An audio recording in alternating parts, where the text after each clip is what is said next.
So today we're going to talk about how to build a successful MVP, do's and don'ts. So what's MVP? So by definition, this is what you can find on Wikipedia online. It said a minimum viable product, MVP, is which just enough feature to satisfy early customers and provide feedback for the future product development. So in this sentence, what do you think the key points or the highlight of the sentence going to be? Just enough. Yeah, and? Satisfy customers. And? Feedback. Okay. Anyone else? Okay. Early customers. Yes, good. So yeah, good someone finally say that. But actually, in my point of view, is just enough and early customers. Why? And we're gonna talk through this. Obviously, provide feedback for future development. This is like just general agile approach you're gonna like reiterate. So I wouldn't say like it's very critical for MVP because for any product development, this is all you're gonna do. But just enough and early customer is the critical concept for building an MVP. Right, the next, so talk about early customers. I don't know, any of you have seen this like illustrations of diffusion of innovation is from Rogers, like 60 years ago. Have anyone seen before? So the theory about this figure is they say through the innovation, the customer adoption through over time is different and the adoption rate is different. So you will have the innovator, the early technology enthusiast. You will also have early adopter, and then you will kind of like a breaking points. This more like how to move from here to actually start booming the adoption of the product. So the early majority and late and then laggers. So most of the startup will be in here who want to actually participate the booming situation because this is the growing curve. And these will be like more pioneer kind of technology company, like they want to try something that's about brain, it's about innovation. But however, the product may not be economical, like good for actually price. Our customer really ready to pay for this high price product, for example. And so what's important to understand is your product, where are you at of your product you're developing for the MVP? Is it in the early market? Or is in the mainstream market? Because if your product is here, your early customers are these people. If your product is here, you will need to think about these and these people. And then it will change the concept about what is enough. Does it make sense? And the next thing is also for these customers, what their adoption for the technology will driven by what they want about the technology and the performance. And these group of the customer, they are more wanting about the solution and convenience. So the motivation for the adoption of product between here and here is also different. So it's very important to really understand like where your product is for your MVP. You're entering the market here or here. It also completely change your scope, what is called enough. So how to build an MVP? So if you search online, Google, this is one of the most popular ones, say, this is how not to build an MVP. And this is how to build an MVP, from a bicycle and then to the car. And some people put in like, this is how you transform your MVP. And someone like, phone is like, go to like from the old technology to new technology. This is a transformation of MVP. Which one you think is correct? This, or this? So let's raise a hand here. Okay, this one. And this one. So for who though didn't raise their hands? So you didn't raise your hand, so why?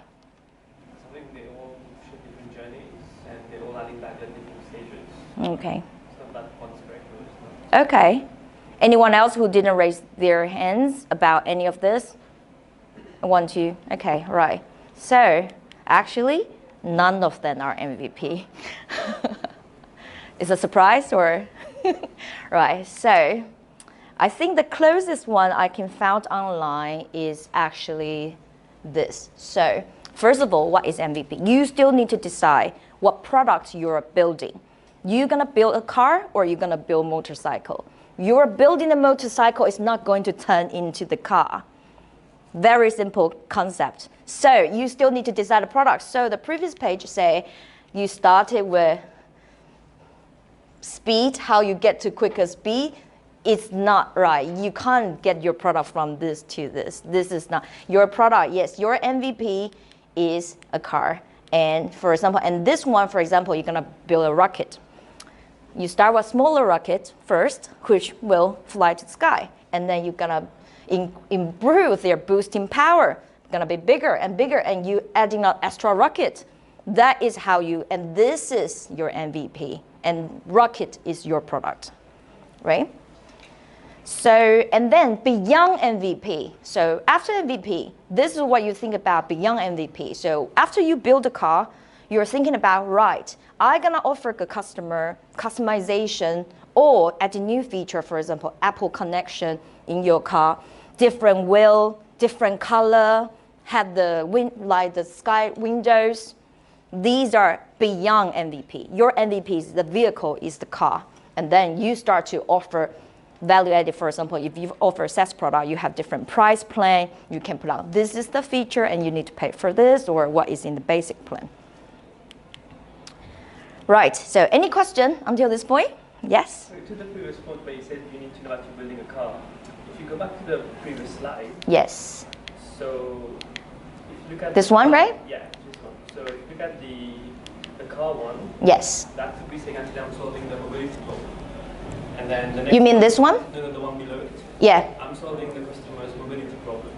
Mm-hmm. And then the next one is I'm solving a lighting problem. And the one is I'm solving communication problem. But I'm not defining how I'm going to solve that. And that's evolving, right? Yeah. So from my point of view is innovation of technology or the product is not MVP. So by the time the technology transfer, technology bring innovation to the product, but it is a candle. This is a light bulb. Although here you can argue about all the light bulb, different type of light bulb, by the end of the day, it's a light bulb. It's supplied by the electricity. So that is the same. But even we move to this product, everyone's still using hair. So it doesn't really tell about what's your MVP about. It's just a transformation, how the technology changed the people use the lighting. But it's not an MVP. And this is the same situation. But here, I think mobility, you can't really use this as an example. You might talk about you build a car, you start with not so great engine, 1 to 100 kilometer takes 20 seconds. And then, but however, it runs, so you get the cars out. And then your further improvement is try to build a different engine to improve your car's performance. You go to focus on SUV or sports cars, yeah, or saloon car, for example. Does it make sense? Yeah. So keys to a successful MVP, do's. So do's number 1, understand the differences between mission and vision. So before we actually get into this point, I want you to have a little exercise. So we want to talk about Spotify. So I want to ask you guys, like, if you were Spotify's product manager back in 16, the company funded on 2016, and they offered streaming services, no download, and they only, if everyone had been through that era, like, you know, they only offer web-based first. So, and give a little bit background, timeline of the music delivery services back then, like cassette, CD, MP3, smartphone come in 2000, and then online streaming come into 2008. So Spotify, like founded in 2006, the product launched in 2008. Here, 2003, Apple launched iTunes. Okay, so this is the background. And the next one is digital music sales. So this is the line for physical singles sales. This is the line, actually not single, just like physical like music. And this is the digital. So The breakthrough point is 2014. So again, Spotify launched in 2008, streaming. Apple Store, 2003. It's 10 years to get to digital become the more than physical products. Okay, so imagine you are the founder or you are the product manager for Spotify back in 2016. What will be your product mission and vision? Someone? Anyone?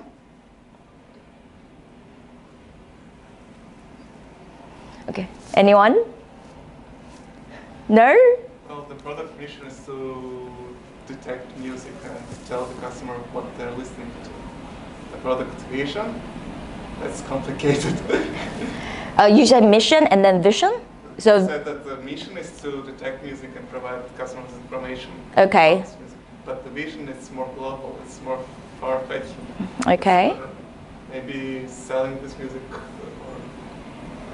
Okay. that's complicated. Okay. Anyone else? Maybe a vision is like more a dream.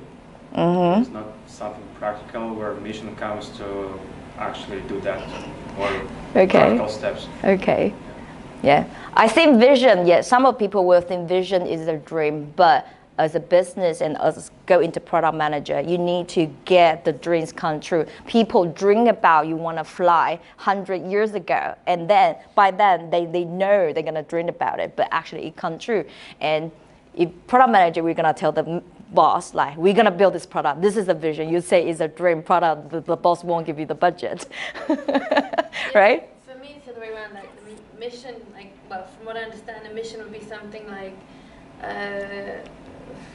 any song at any time, anywhere. Mm-hmm. Mission. The mission. Okay. And then the vision would have to be something more concrete that you could sell to others.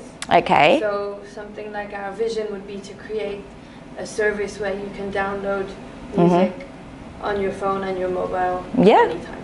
Yeah. Close enough. Anyone else? I think mission can be also sales target. Can you be louder? All right. Mission can be also sales target. The ones, I don't know how many subscriptions, numbers of subscriptions. Mm-hmm. It's more quantity. Yeah. Whereas vision is more abstract. Mm-hmm. And it kind of gives you the direction. Yeah. Okay. So anyone else want to share their thoughts? Okay, so I will share my thoughts. By the way, like in terms of the product management, like is no definitely answer for every scenario. Like, but you need to work out like how you're gonna achieve the goal. So, in my point of view, I think Spotify, their mission is to be able to allow the user to get the access to unlimited content. Okay, that's what I think the mission, because they do bring into a concept breaking point into the market. Back then, you need to buy for one track for a single MP3 download. But there are millions or thousands of music out there.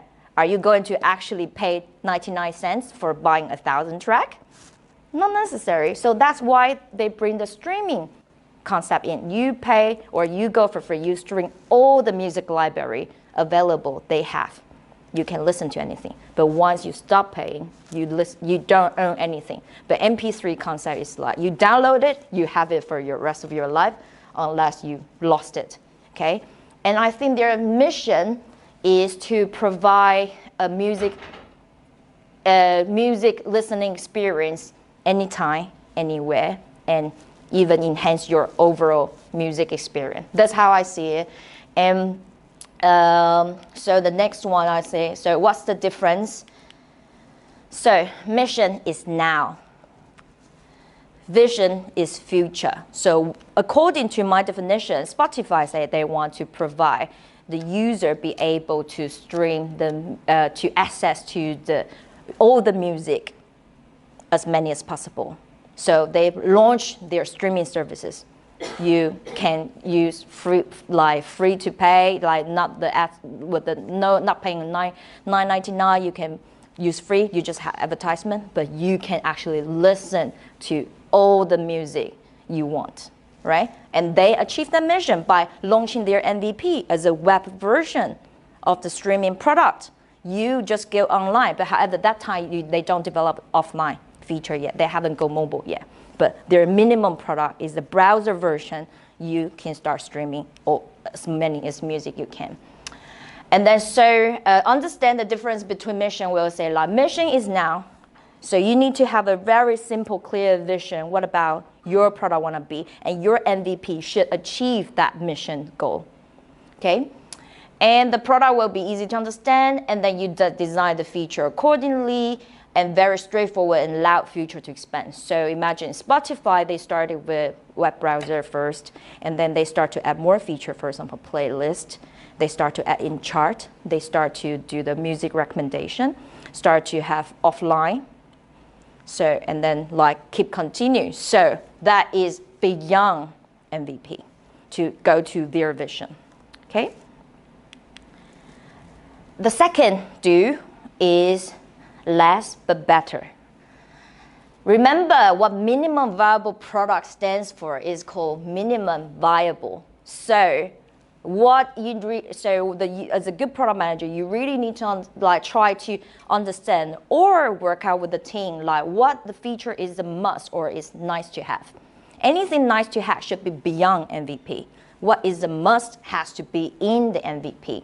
And also really focus on your early customers one. So what we mentioned about depends on who is your early customer gonna start to adapt that. So take Spotify back to this example. When they first launched streaming, there's a group of the customer, they say, I don't like the concept about I pay for streaming and then when I stop paying, I have nothing in my music library anymore. There's a group of people like that, but however, there's a group of people, they say, amazing, I have access to thousands and I only pay $9.99. $9.99 if you think about only 99 cents for a track. You are getting much more value for that. So really focus on who the concept or the product like feature you're approaching, who are your early customer, and then you will start to getting the feedback from them and continue to work on improving your product and then working on your later adopter later as well. Yes, so this is like less but better. Next, 3, do establish short-term and long-term goal and measure it. So I think anyone who already been working product manager pretty much know this product development cycle, build, measure, and learn. And when you build an MVP, it's very important because it's an MVP, you know this is not where you're gonna go in the longer term. You have a short-term goal, what you want to achieve. You also know long time, stage 1, stage 3, what you're gonna bring product to. But you have to set up the goal, like what is this MVP good enough or not. So you do have the goal, and then you will often, in the scenario, you will need to decide what's the priority, what's the trade-off, and what is the focus through this process. But very important, if your short-term goal is to provide, for example, Spotify, provide access to the customer. So you decide your MVP is doing the web browser version. You are not looking at adding playlist. You are not looking, your focus is the web version. You have the tool, search for people to search the content, can add to their song, and then you're looking into playlist later. But it really depends on who is your early customer. If they need playlist in the early stage, and you need to include it in MVP. It's just a very high level example, okay? Anything? Any questions here? Cool.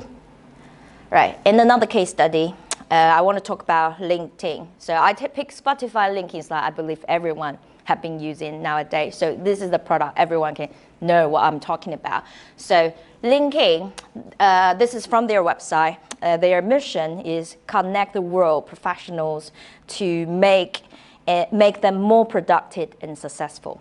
So if you remember back then when LinkedIn just first launched, they only offer super simple feature, web version, and you have a connect button to connect with other people, and then you kind of have a showcase area to put on your experience, but that's it. I think when early LinkedIn user probably will feel like, oh, I didn't really see any value. I get on, since everyone get on it, connecting, but what's next, right? But first of all, since everyone get on there, it's also like Facebook is booming, just like I cannot be left out. I need to be there as well, although you might not engage in so much. But if you look back, maybe back in past 2 to 3 years ago? Does it change how you find your next job? Does it change how you like connected with the different companies, colleagues, or business potential? So vision of linking is create economic opportunity for everybody, for every member for their global workplace. So nowadays, when you look in the LinkedIn product, they first launching like the job seeker. So I think that's the career package. Like you are either basic or you go career.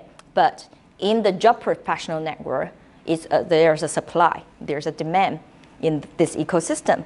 They engineer their product to fit their ecosystem.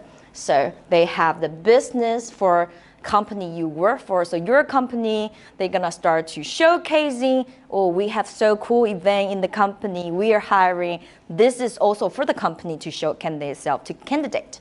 And then the salespeople, they can be able to like search for companies like VP, directors, try to direct like email to them to see are your business interesting in this. And then hiring, obviously, the recruiter is the one pretty much everyone will receive 1 or 2 email from the recruiter every week or so, or even more. So how they approach their MVP to their vision. So this is the post MVP, okay? So next is don'ts, right? So first of all, don't is, I would say, don't change the scope of your MVP. I know like some people will say, what? Working agile, we need to be able to adopt the changes as soon as possible and very short circuits. That is correct. So what I want to explain a little bit more is you can't change your scope doesn't mean you can't change the way how the feature works. Okay, so for example, the feature, if you want to build a car, and then you want the car be able to like, let me think, 4 seating.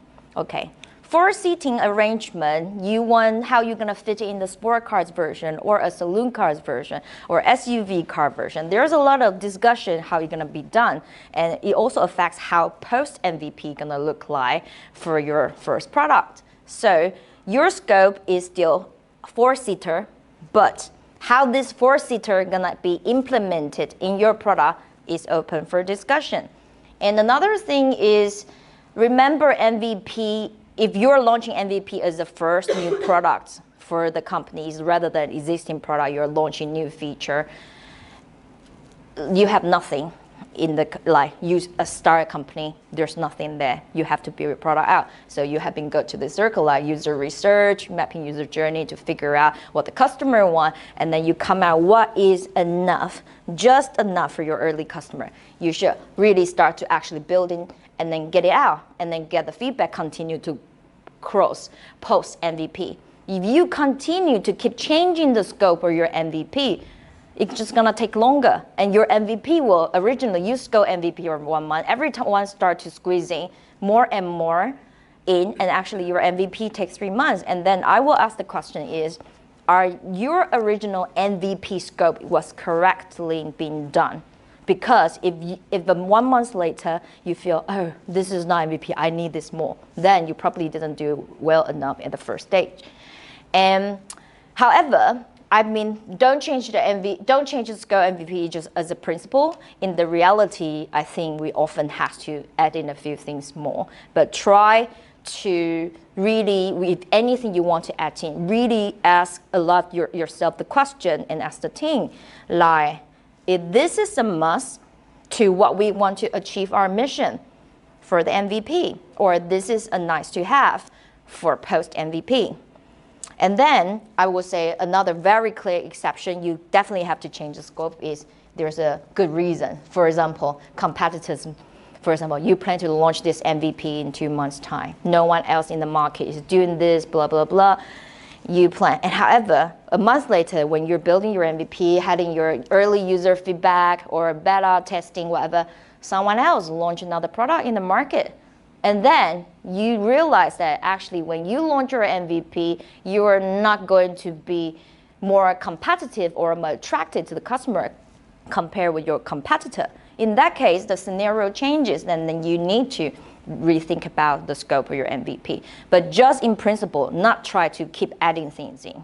Because in real life, everyone always try to add things in. And product manager need to learn when to say no. Although stakeholders don't like to listen to no, but sometimes you can use a negotiation approach like, how about this? And I will give you this in this time frame. So negotiation skills comes in. The next one is don't settle for quick over quality. So this is also very crucial for MVP. MVP, I think for most of the business, time to market is super important. We don't want to miss the time like taking too long. But however, if everything was being done correctly, as I say, MVP, good enough, little not less than better. It should not take really long for you to build an MVP out there. However, don't try to make it really quick. Most of the people, I found like in my real experience, like the company have a huge scope of MVP. It takes 4 months or 6 months to actually bring the MVP to the market. And then they say, oh, 4 months or 6 months ago, it's too late. The competitors are gonna come out in 3 months time. We need to cut it down, also 3 months time. Yes, we can do it. As a product manager, I would say, cool, then we need to scope down the scope. You can't not changing the time frame by expanding the scope. This is the product, how long does it take to build it?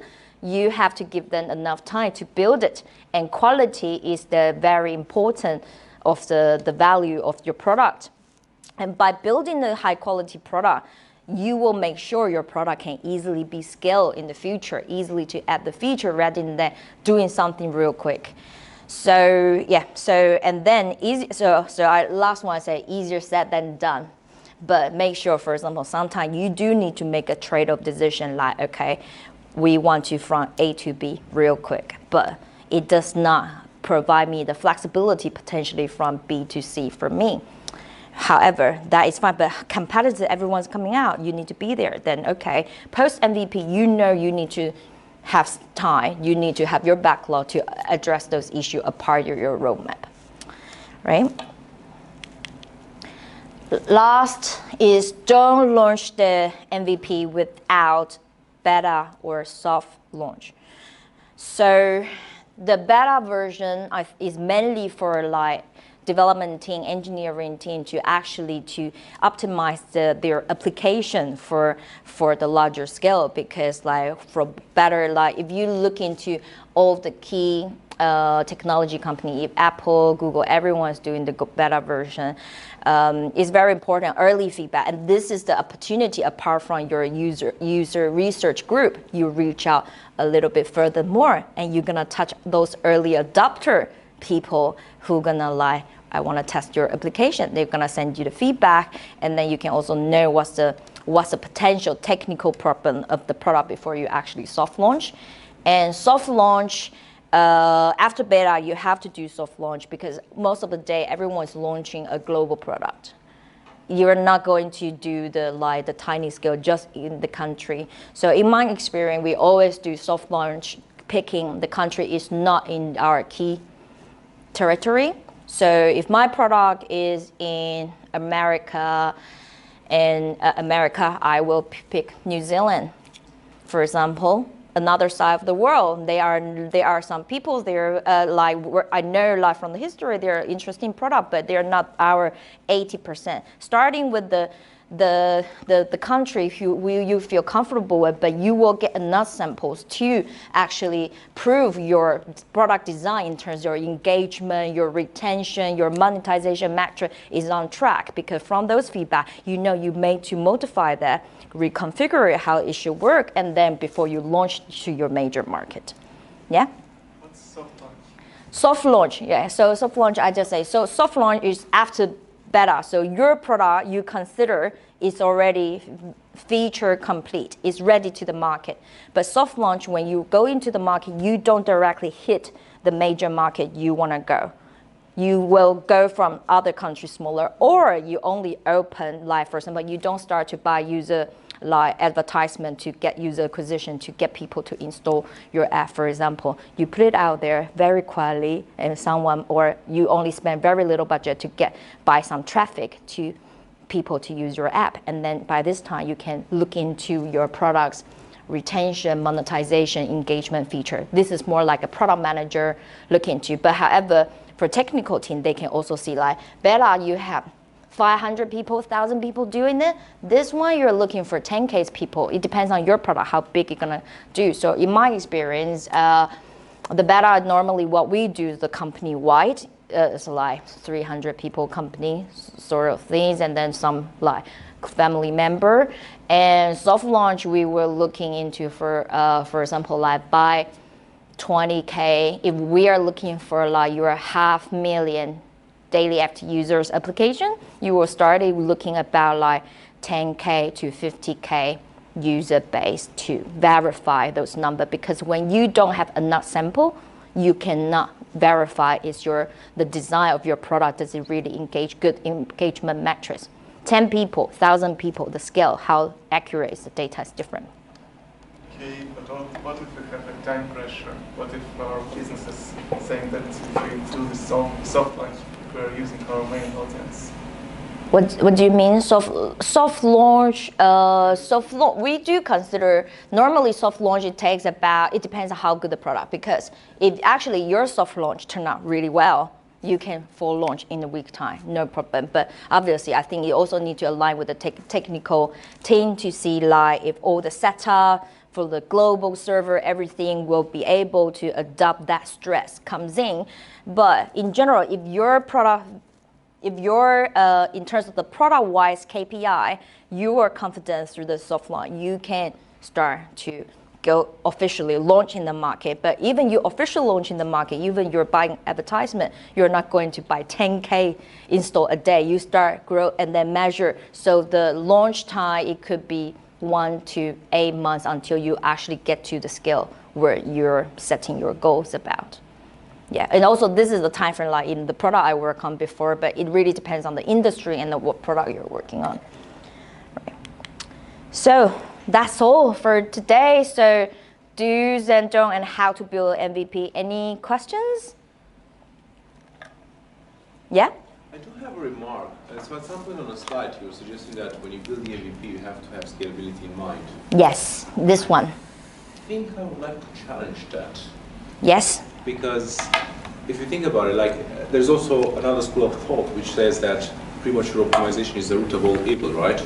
As in, if you think about it, like the MVP of Groupon was actually a MVP of what? Groupon. Groupon. Was an Excel spreadsheet. Mm-hmm. Their job was to, in the beginning, all their operations were entirely manual until they understood what works, what doesn't work, and once they understood the optimal process, then they translated it into technology. Then they actually built, the back end. Okay.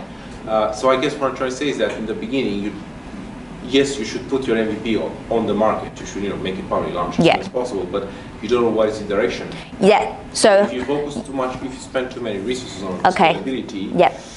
Okay. It might be harder to steer the ship afterwards if required. Yes. It's mine. So I have some thoughts and answer to that question. So first of all, scalability.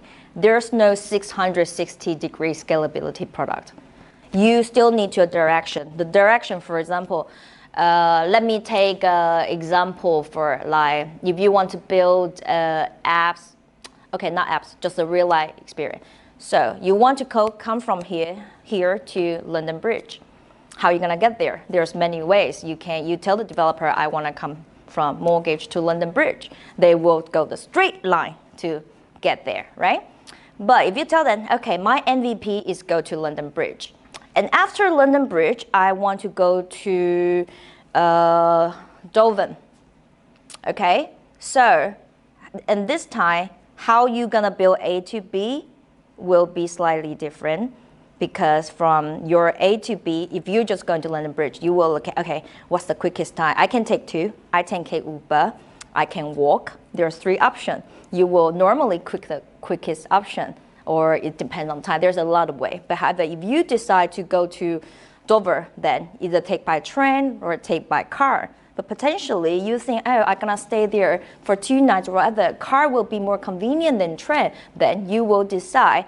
Potentially, you can also rent the car driving from here, although you know the traffic to London Bridge will not be hell, but it depends on when you're driving there, right? You drive in not rush hour, you can. So that's why I say, like, you need to know where you're going next, give a vision. So that is where vision kicks in.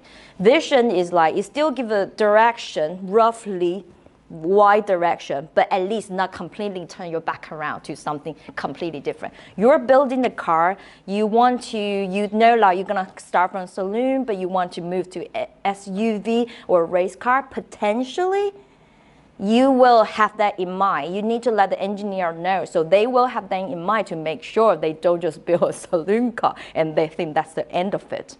Okay? And then, but you're not going to tell them, like, we're actually gonna build motorcycle. Then it will be completely technology. Yeah. So does it make sense? So yeah, so high quality product, but with scalability, I think this is more like a just have your vision and make sure you also communicate.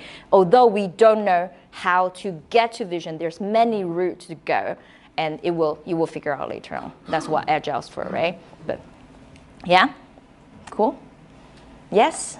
Yeah, my question is about to what extent in the MVP you include the sort of marketing factors. So, for example, you know, do you use Facebook posts? Do you use Facebook ads? Do you use Twitter? You know, to what extent are these sort of marketing methods part of what you describe as the MVP?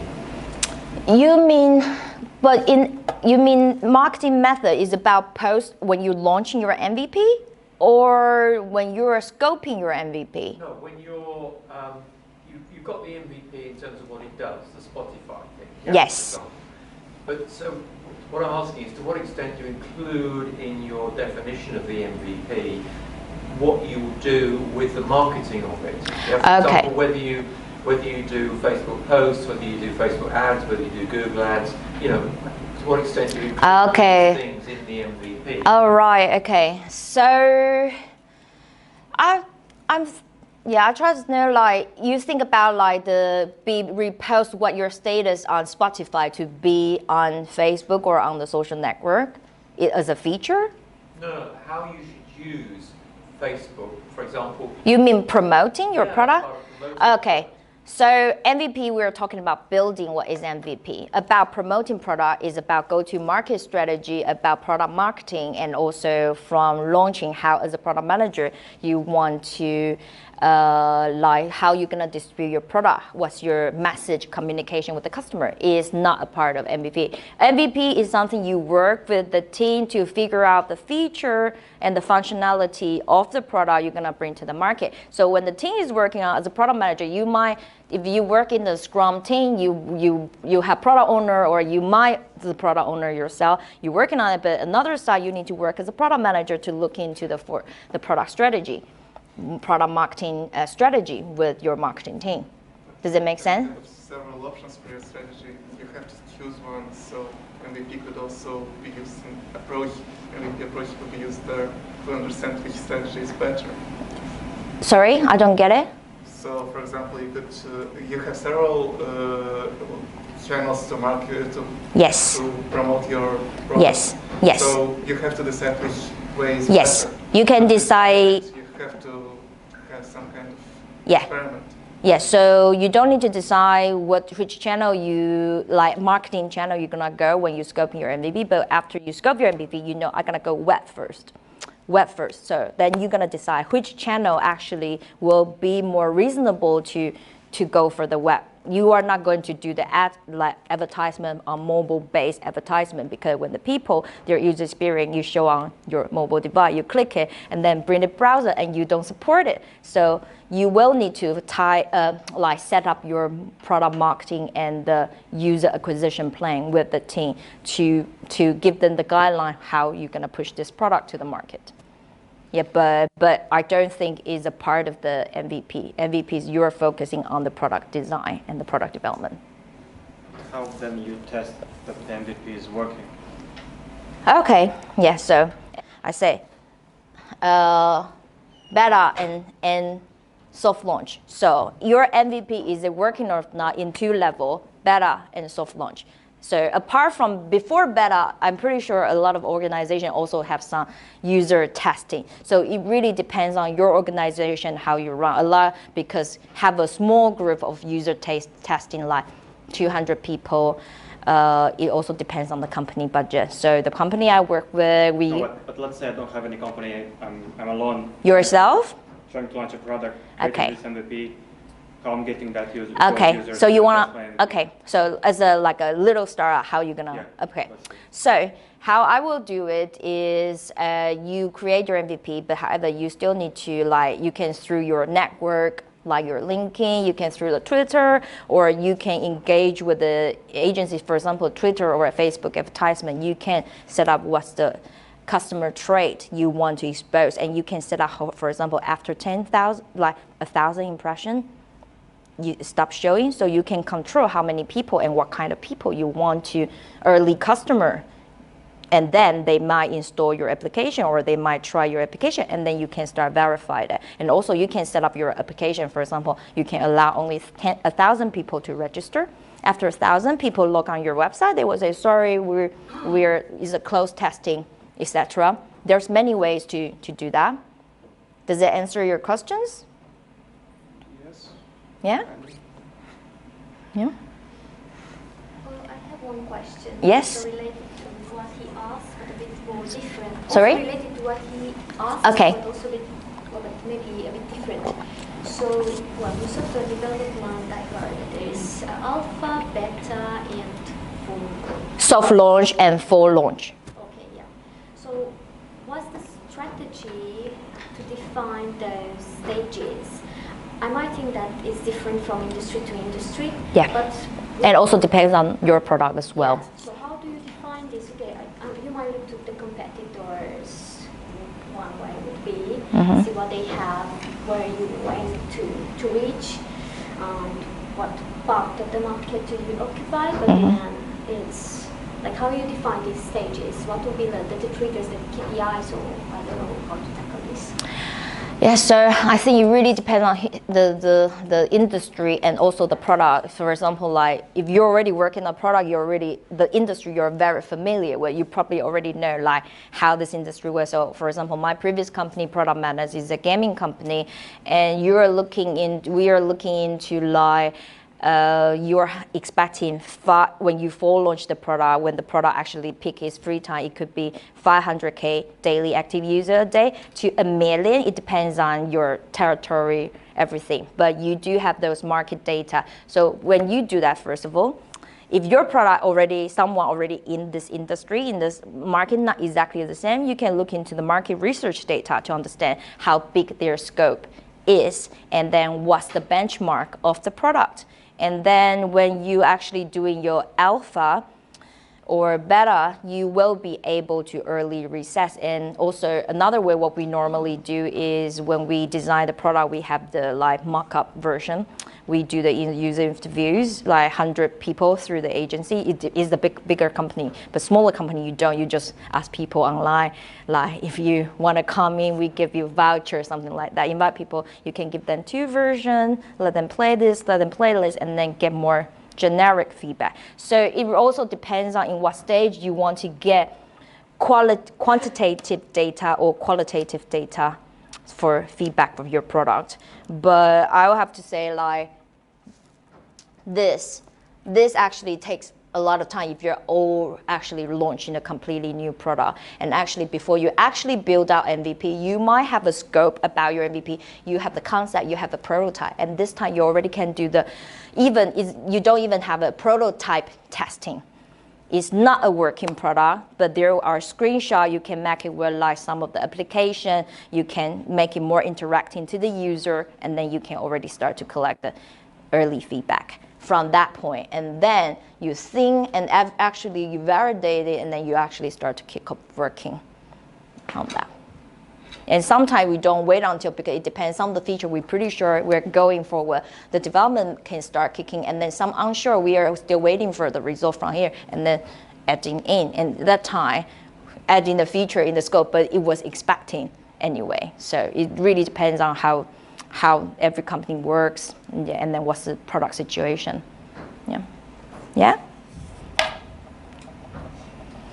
Anything else? Cool.